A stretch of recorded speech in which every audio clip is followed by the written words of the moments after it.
Hello everyone, this is Amit Krambhat, your instructor for CS 110 at Laurel Ridge Community College. And today we are going to go over Chapter 17, Computer Security.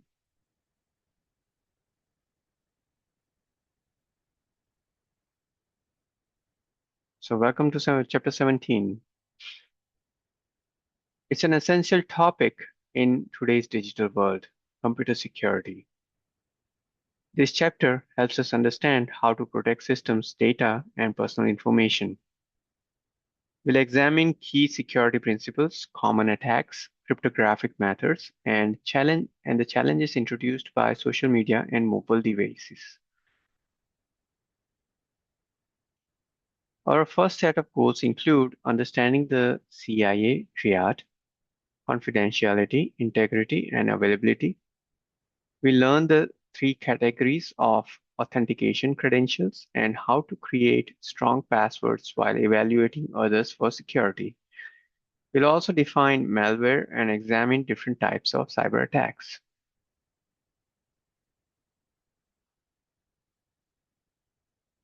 Also, we'll cover more of the basics of the cryptography, how to encode and decode messages while using classic ciphers. We'll discuss the challenges of keeping data secure and online, including risks associated with social media and mobile technologies. By the end, you'll better understand both technical and behavioral security issues.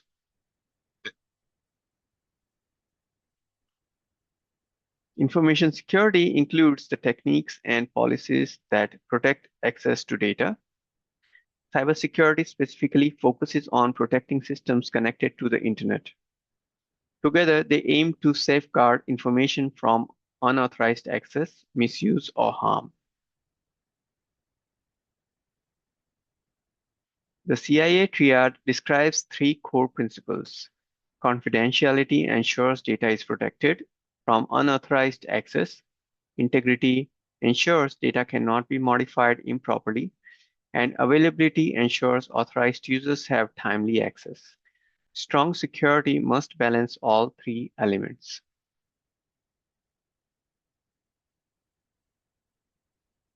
Risk analysis identifies threats and their likelihood.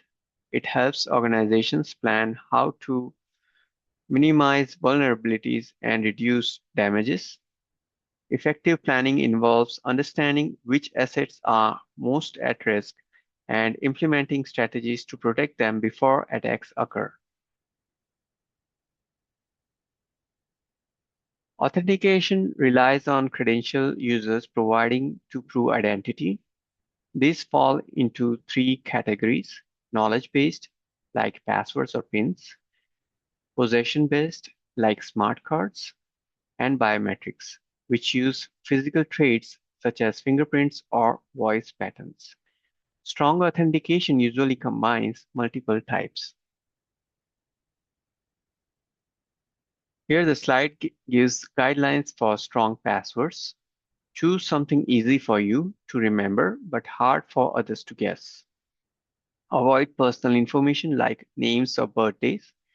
Use a mix of uppercase, lowercase, digits, and symbols, and make sure the password is not easily accessible.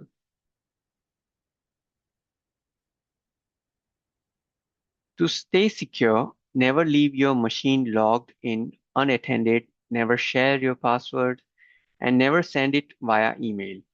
Avoid using passwords across different accounts. These habits greatly reduce risk even before technical protections come into play. Many systems require strong password criteria, at least 6 characters, at least one uppercase and one lowercase letter, at least one digit, and at least one special character. These requirements make passwords harder to crack using brute force methods. This slide lists example passwords and asks you to evaluate them. Short names, birthdays, and familiar words are terrible choices. Mixed case strings with numbers and symbols are stronger. A good password is unpredictable, long, and non-personal. CAPTCHA verify that human, not a bot, is using a system. They often require reading distorted text or identifying images. reCAPTCHA performs the same function while helping digitize books. These tools help protect sites from automated attacks.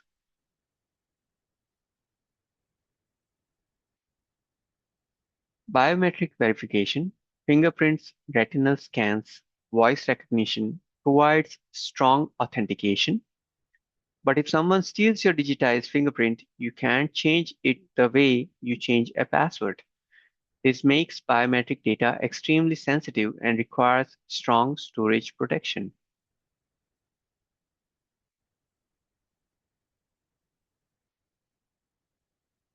Malicious code. The slide defines types of malware. Worms spread independently across networks. Trojan horses disguise themselves as helpful software. Viruses replicate by attaching to programs. And logical bombs activate when triggered by specific event. Each aims to bypass authorization or damage systems.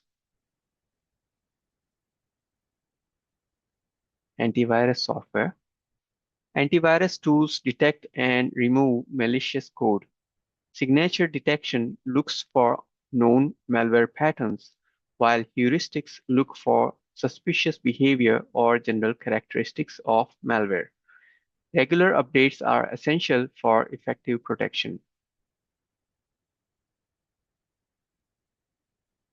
The slide lists common attacks, password guessing, phishing scams that trick users into revealing credentials, spoofing where attackers impersonate authorized users, and backdoors, secret access points left intentionally or accidentally. Awareness helps users avoid becoming victims.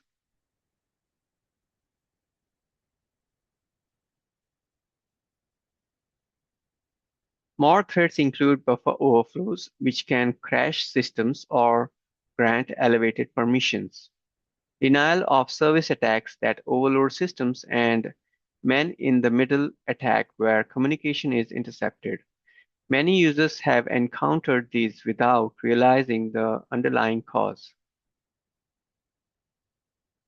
Cryptography. Cryptography studies secret writing.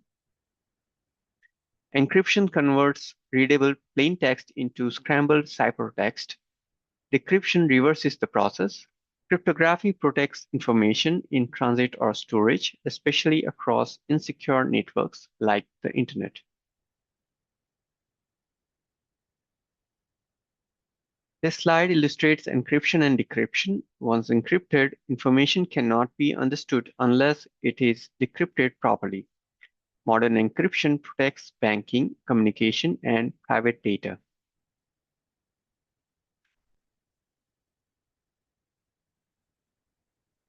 A cipher is the algorithm that performs encryption. A key is the specific parameter used by the cipher. Neither works without the other. Strong security requires both strong algorithms and secure key management.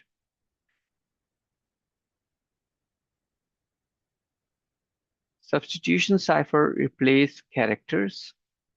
Caesar ciphers shift letters. Transposition ciphers rearrange characters. These simple systems help illustrate cryptographic ideas but are too easy for modern computers to break, so they are used mainly for education. This slide shows Caesar cipher shifting each letter by 3. Encrypting computer becomes FRPSXWHU. The key is the shift value, in this case 3. It's named after Julius Caesar, who used this method to communicate with his generals. Transposition cipher. Transposition cipher rearrange letters based on a pattern. This example uses a 5-column grid and spirals inward to encrypt. To decrypt, you reverse the process. The key is the grid's dimensions and the path taken through it. Cryptanalysis is the art of breaking ciphers without knowing the key. Simple substitution and transposition ciphers are trivial for modern computers to crack, which is why strong cryptographic algorithms are essential for security today. Public or private keys. In public key cryptography, each user has a public key and a private key. The public key is shared freely. The private key must stay secret. To send a secure message, you encrypt it with the recipient's public key. Only their private key can decrypt it. This makes secure communication possible over open networks.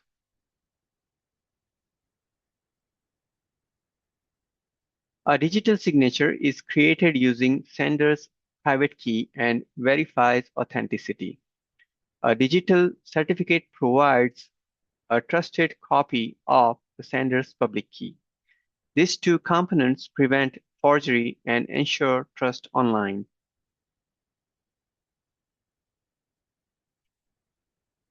Here, we try to understand why smart people make security mistakes online. The illusion of anonymity, assumptions about data handling, and failure to consider long-term consequences. Security awareness helps individuals make safer choices when sharing information. Mobile devices and GPS capabilities raise privacy concerns.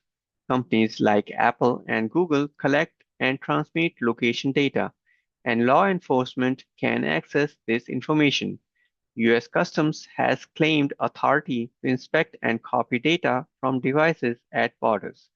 These issues highlight the need for device security and ethical policies. Blogging. The slide asks what is the blogosphere, the collection of all blogs, and how blogs influence public discourse. Blogs have broken national news stories, shaped political narratives, and exposed controversies. The slide also asks whether bloggers deserve the same legal protections as journalists. In January 2014, the Ninth Circuit ruled that they do, affirming First Amendment protections regardless of employment status.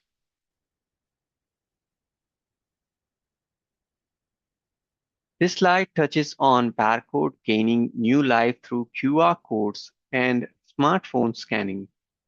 Barcodes and RFID both identify objects, but RFIDs store more data and do not require line of sight.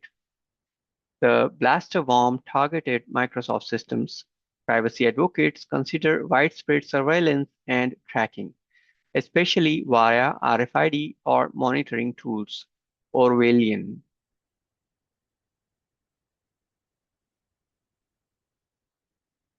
The famous computer scientist who was a World War II codebreaker was Alan Turing. Actor removed from a fight for refusing to stop playing Words with Friends was Alec Baldwin, illustrating how mobile devices influence both culture and conflict.